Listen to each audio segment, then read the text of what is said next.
Welcome to Rich Conversations. This is another one of our weekly guided reflection sessions where we're going to take about 40 to 50 minutes out of our day to just think more intentionally about our own lives. And the purpose of this is so that moving forward, we can be more precise in the actions we take, in the direction we want to go. So we're going to start this how we do every session, and that's just 5 minutes of breathing. 5 minutes of breathing. That's not too hard, right? Well, let's find out. I'm going to set a timer here.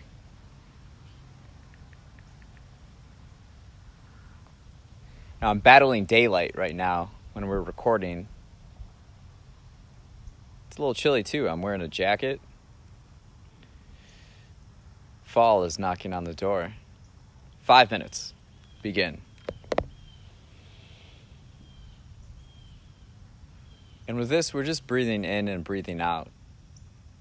If thoughts come to mind, just let them pass. Very simple. Sit up straight if you can.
Does that feel good? Do you feel good? I feel good. Oh, yeah. Now, it's good to take those moments each day.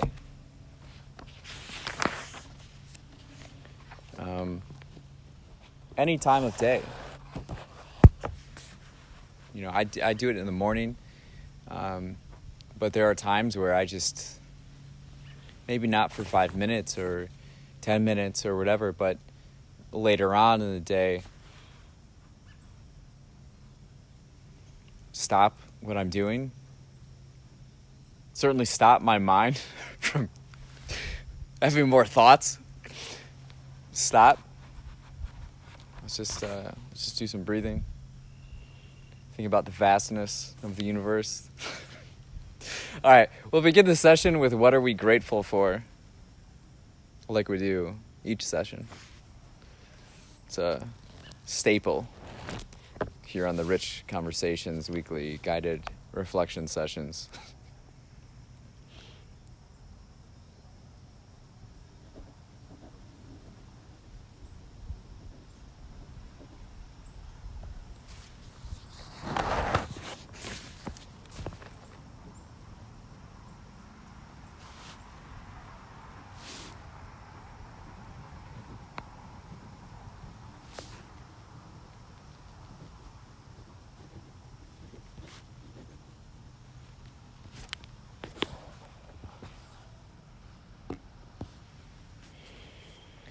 What are we grateful for?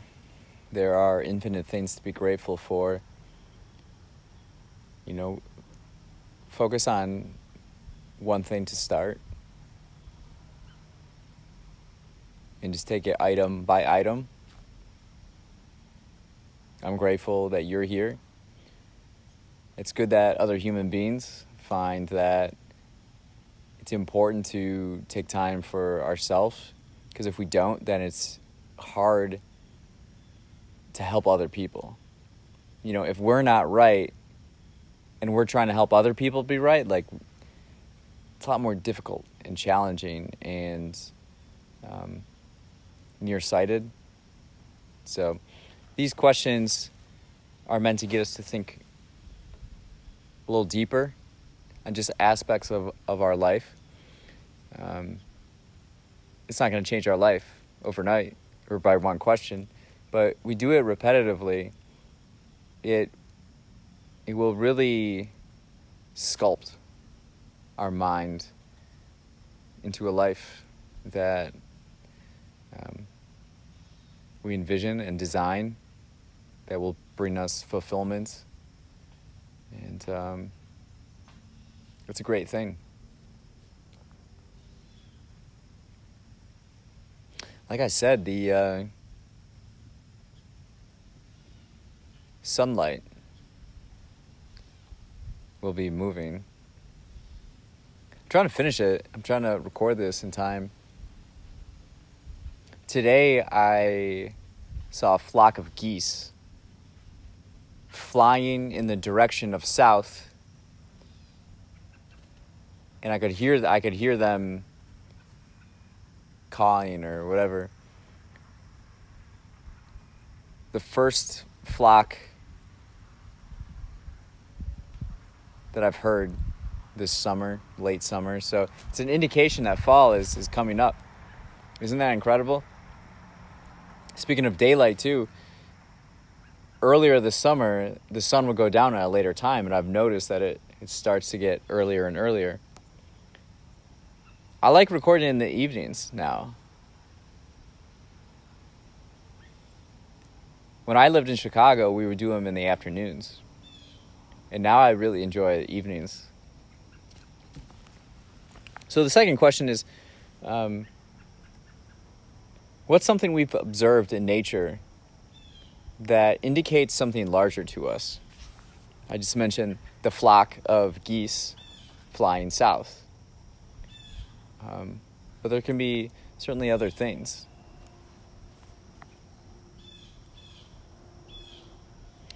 I don't see any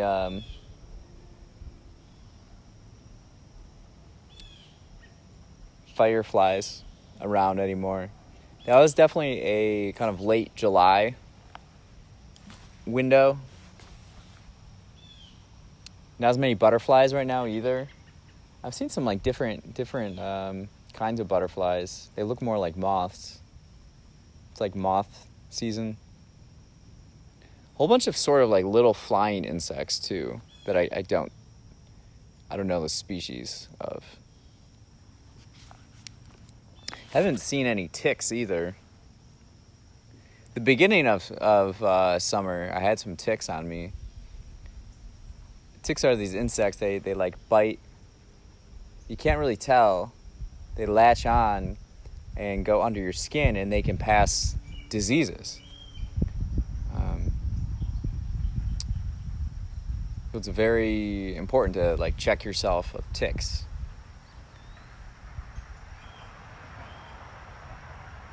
But not lately. Knock on wood. Read this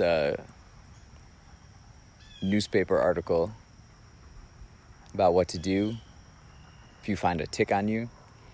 And it says not to lean into the myth that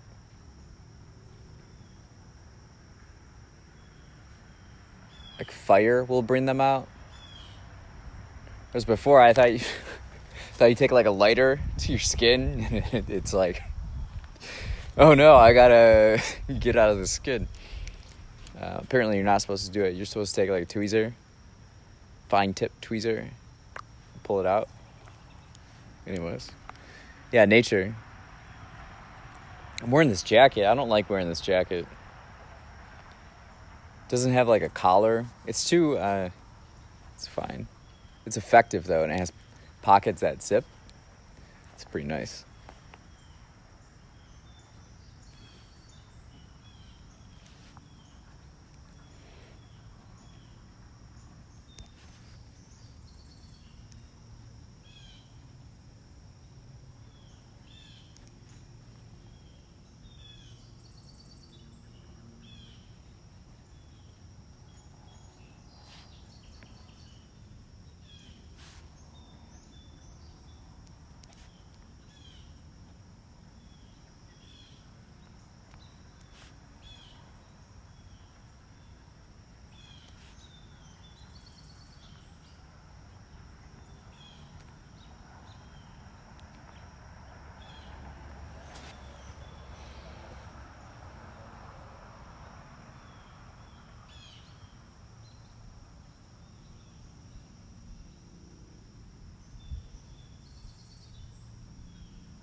Today I was in the garden and I picked green beans, some green peppers, watered the garden, but especially my tomato plants.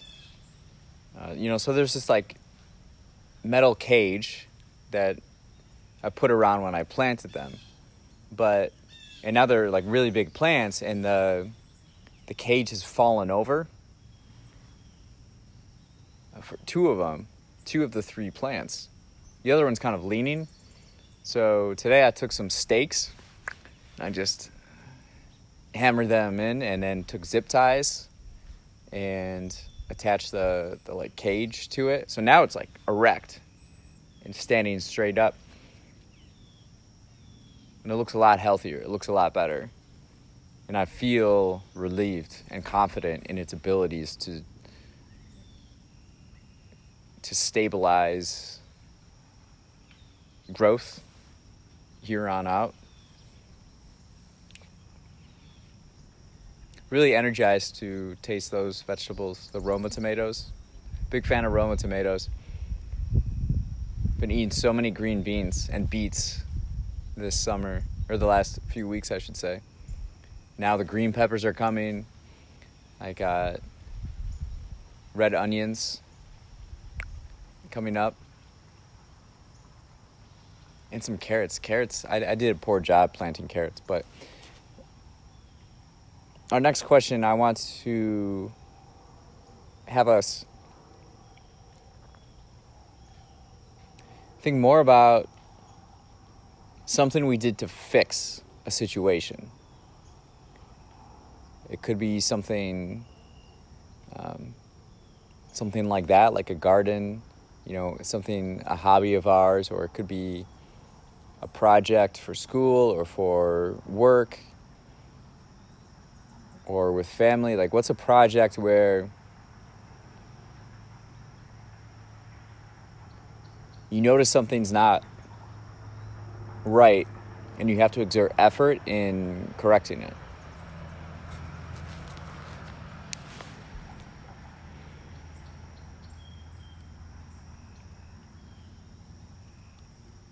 Like the other day too, I was working on some videos and extracting clips for reels on what they call social media. And I took like 30 out, only to realize that the settings were off. So I had to go back and redo it again. But, with this kind of training and philosophy that we practice, it's easy to get down on something like that. You have to really think and frame it as there's nothing I can do about it. It's silly to get angry about it or frustrated. Do it better now. Now we know exactly what to do. So, kind of a moment like that, where you have to fix something and, it'd be silly to get mad at and frustrated that the tomatoes fell over. Just get some steaks and just fix it, Don't turn a small thing into a bigger thing. Something bigger than it needs to be. Because then that's on your mind. And again, we want to make sure our mind is clear so that we can proceed forward in life with a level head,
What was the last book you read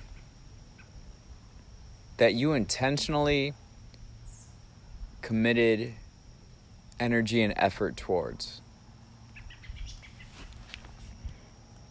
What book was that? And if you feel you don't have one or that experience, think of something that would kind of provoke that. Oh yeah, there's some geese right there. Could you guys see it in the frame? Probably not. Anyways, if you don't have a book that you've really looked forward to, or you made concerted effort towards? What's one that you think you would? Sometimes it's hard to kind of foresee it. So right now I'm reading Autobiography of a Yogi by I don't even know how to say his name. Parahana something Yoga Nanda. Because a friend reached out to me and asked if I had read it before, and I said I have it, but I haven't read it.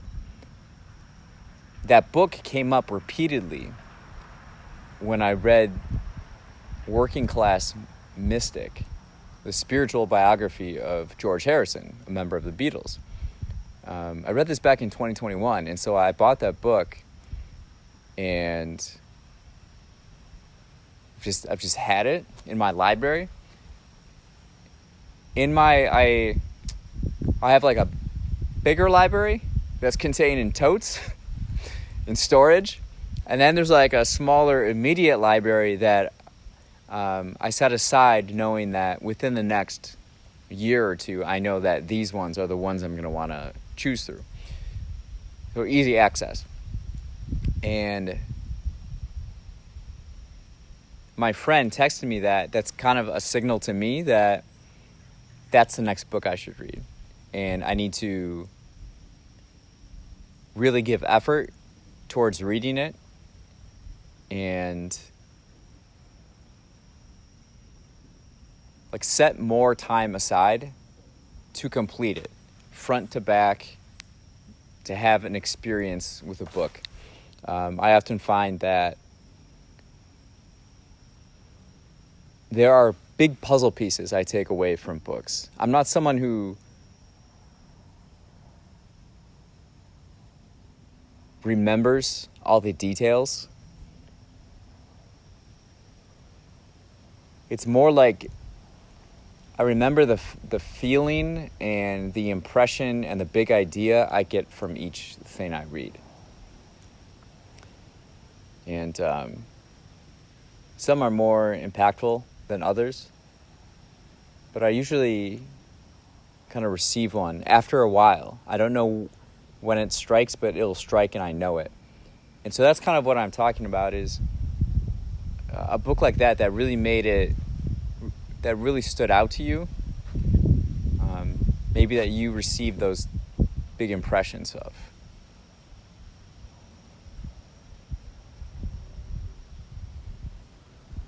Apparently Steve Jobs, so I looked into this. So this book, I think because my friend is in the startup world in New York, Manhattan.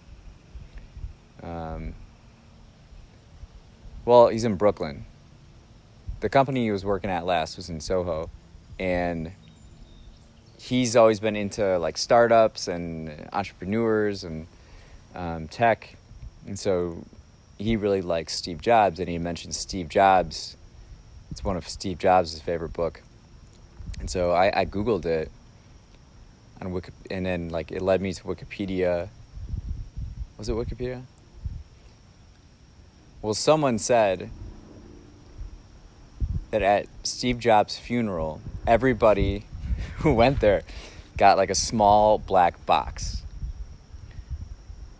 And apparently in this black box was a copy of that book, Autobiography of a Yogi.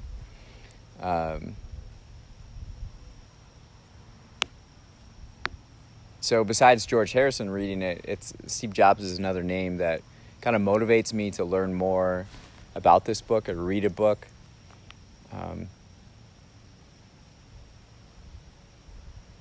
What's been a book like that for you? And think about how you approach reading and the books you choose. I do not read a lot of new stuff. Some people do. A lot of books are just printed just to sell copies at the airport or whatever. Not to like change your soul, you know.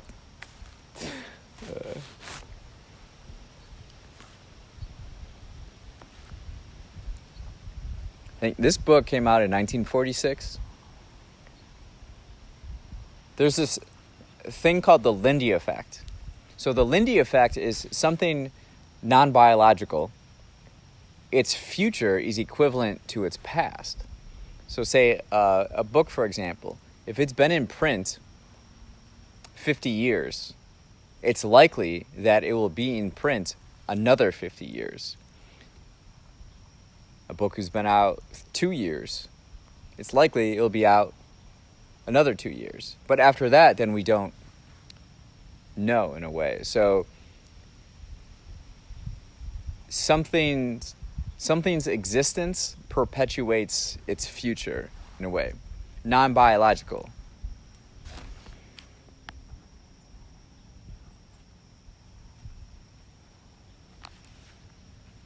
So you can apply that to a lot of different concepts and trends and use it to make good decisions or effective decisions. Like I feel like it happens all the time, especially in the like health community.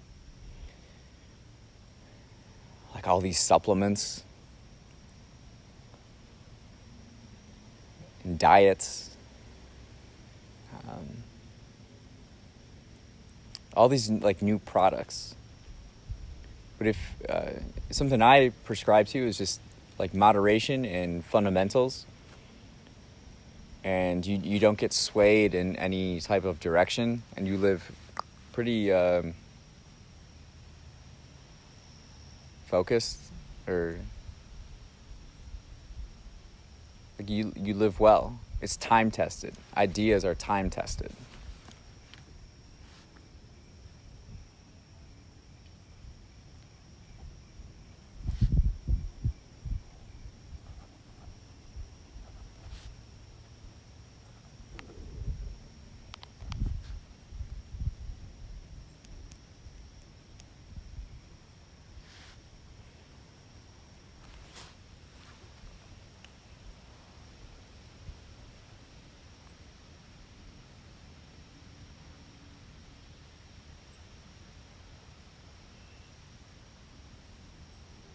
This book is a bigger one too, like 500 pages. I don't like reading that dense of a book.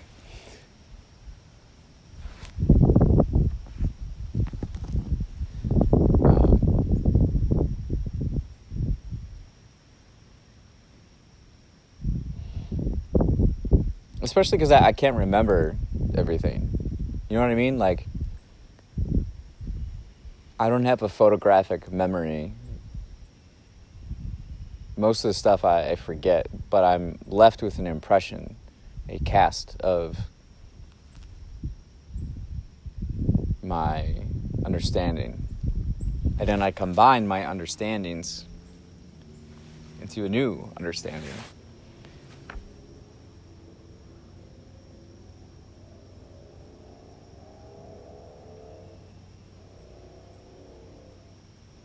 Yeah, books. It's kind of how it happens for me.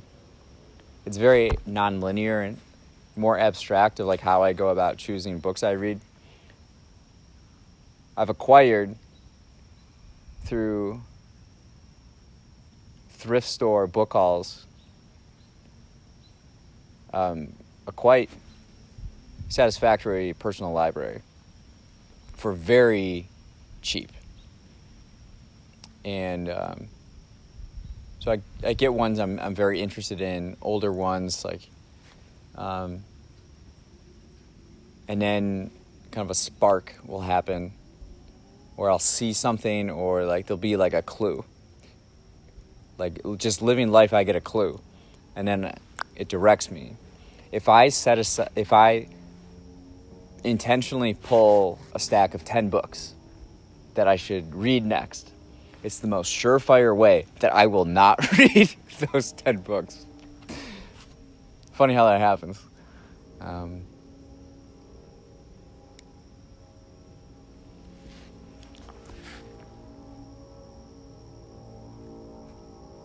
Okay.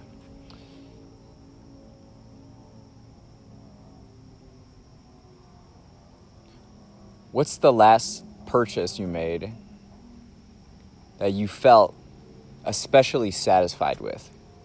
I just mentioned thrift stores, and there's so much joy and energy from really seeing something you like and you get it at such a discount. It's incredible. So do you have experiences like that where you felt like you got a real deal? Or maybe you saved up for something and it was a bigger purchase.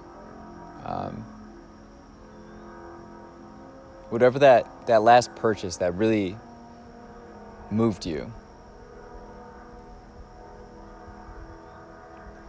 What was it and why?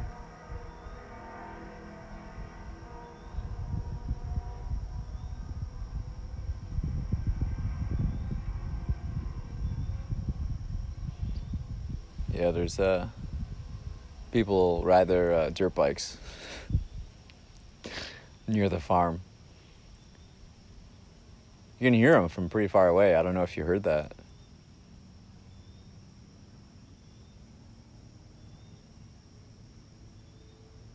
But yeah, that's fun because especially at thrift stores, you can find something that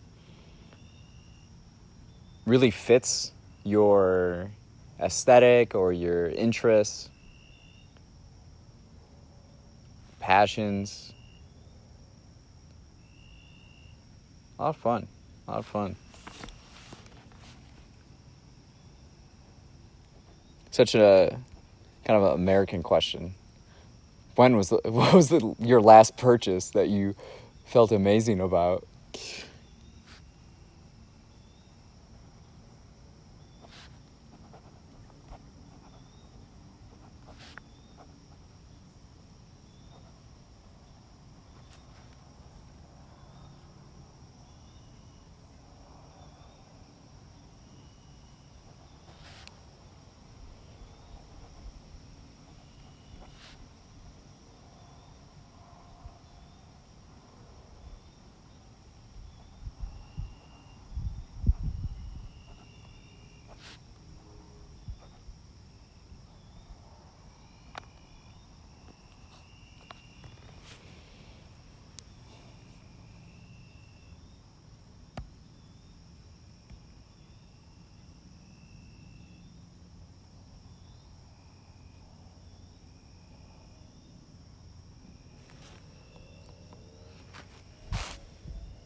So next question. What was your last interaction with your family like?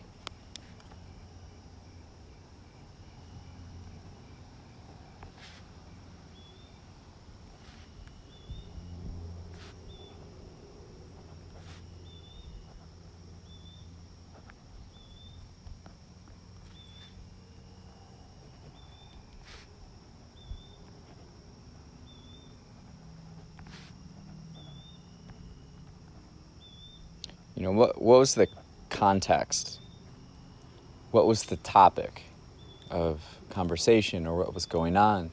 How did you feel?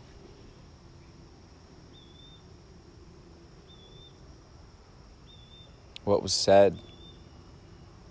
What was the body language like?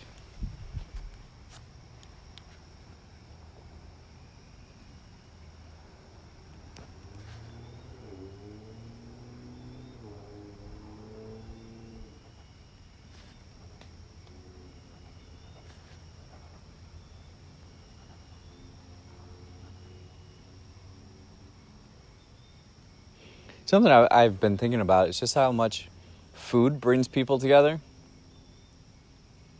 You know, like a meal with a loved one is always special. And food always just kind of brings people together.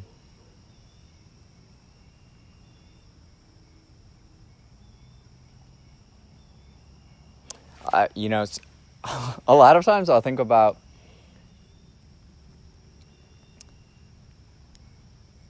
history, different points of history, and the food that they ate at like banquets.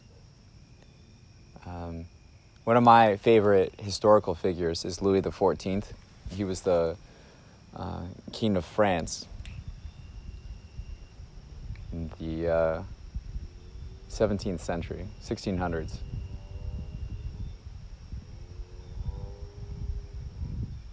And I think a lot of times about the food in terms of the naturalness of it, like fruit. Was fruit the delicacy back then? And nowadays we can have like anything. We have cotton candy flavored stuff, Reese's Pieces. We have licorice. We can make anything taste like a fruit, like an artificial flavor of fruit, like, and then sugars. Whereas then there's much less access to sugar and processes. So I'm curious about, what people got excited about with food when they saw it at a banquet. Like, oh yeah, that. How did the wine taste? Or the spirits? Or beer? What about the meat? Yeah,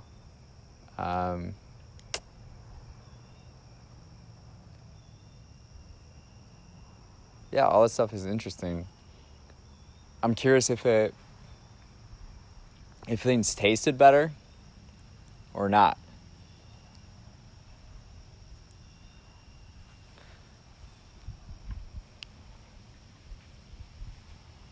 I don't know. But by framing things like that, it helps us be more appreciative of just what we have today, the options we have today, the abundance we have today. The average today lives better than kings yesterday.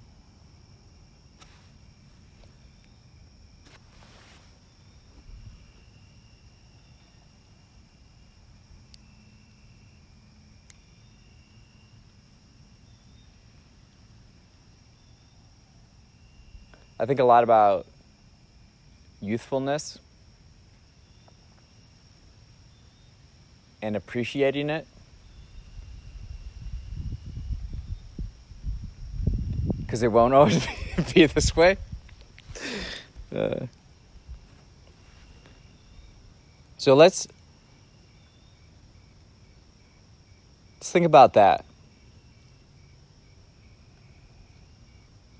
What do we appreciate now in our youth, if you're participating in this as someone who's a younger person? What's something you appreciate right now that it might not be so in years to come?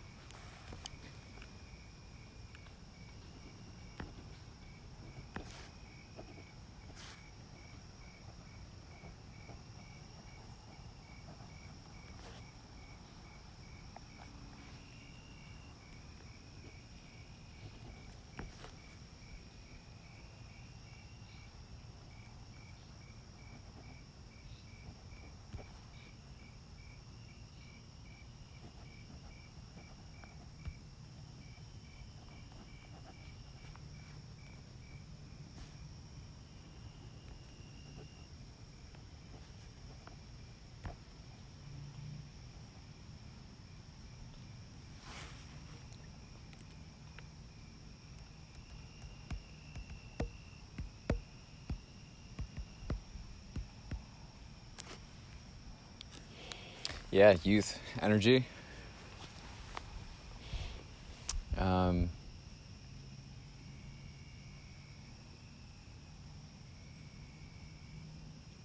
Don't take it for granted. There are billionaires right now that would probably trade all their money to just have youth back and energy and a body that's able to move better and view the world with a new lens in a way. Consider that.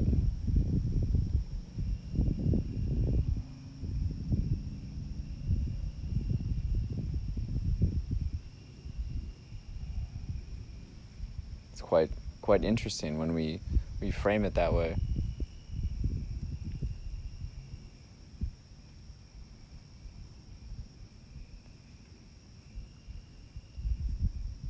We're here for a moment.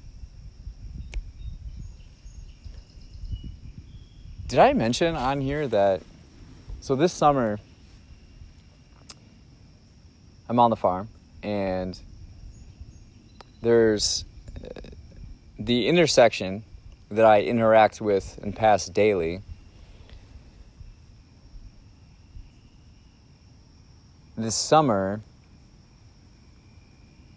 a drunk driver at 4:30 in the afternoon ran a stop sign and hit a motorcyclist and killed him. Right? And he was in the paper. It read that the police or investigators found him face down in the ditch.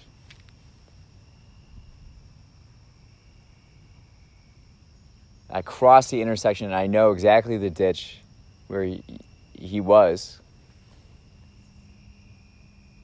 I just think about it every day. Like, he was 58 years old.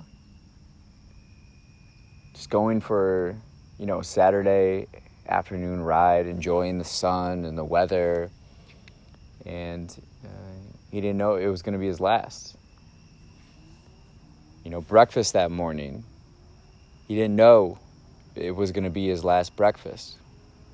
You start going back, and it was his last of this and last of that. But overall, when I pass it every single day, I just think how fragile life is and how it can be taken from you through actions that you didn't commit, And it's provided me with just, I think, more boldness to live life. Live life. Because we don't always have life. And I'm reminded of it every single day.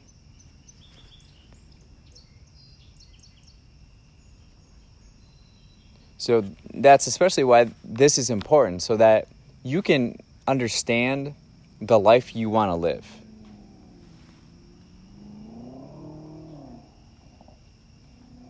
Because you don't want to end up in a situation where you're reflecting back on life and you feel regret.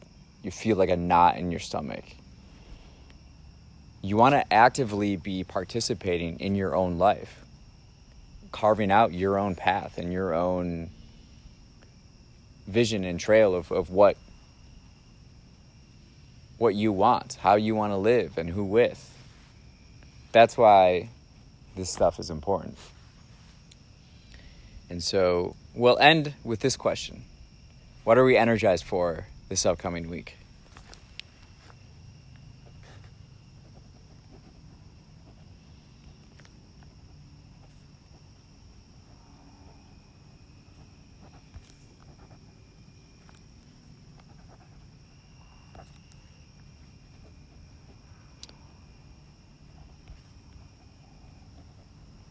Things become so trivial, too, when you look at things from that perspective.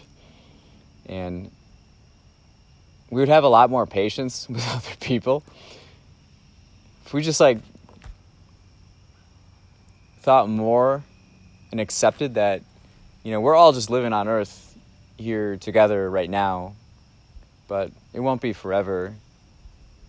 And we'll all, go our separate ways at different times. So we can just treat people with a little bit more kindness, a little bit more just respect and appreciation for the energy that they bring to life, to the world.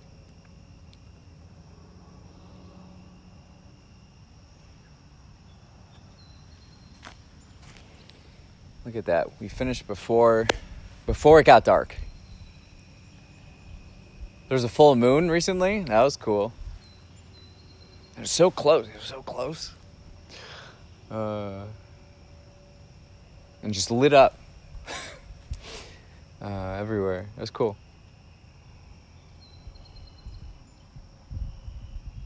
So it's not too chilly yet either. Oh, the other day it was so hot. It was in the 90s and humid. And then the next day it felt like fall.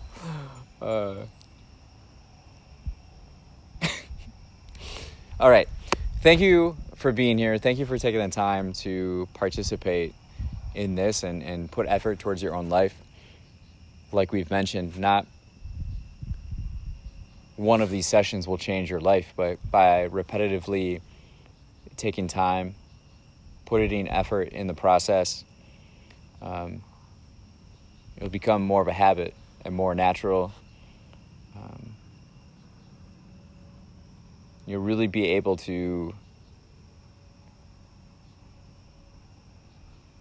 discover that life of your dreams. So, thank you for being here. We'll see you next week. Inspire the future.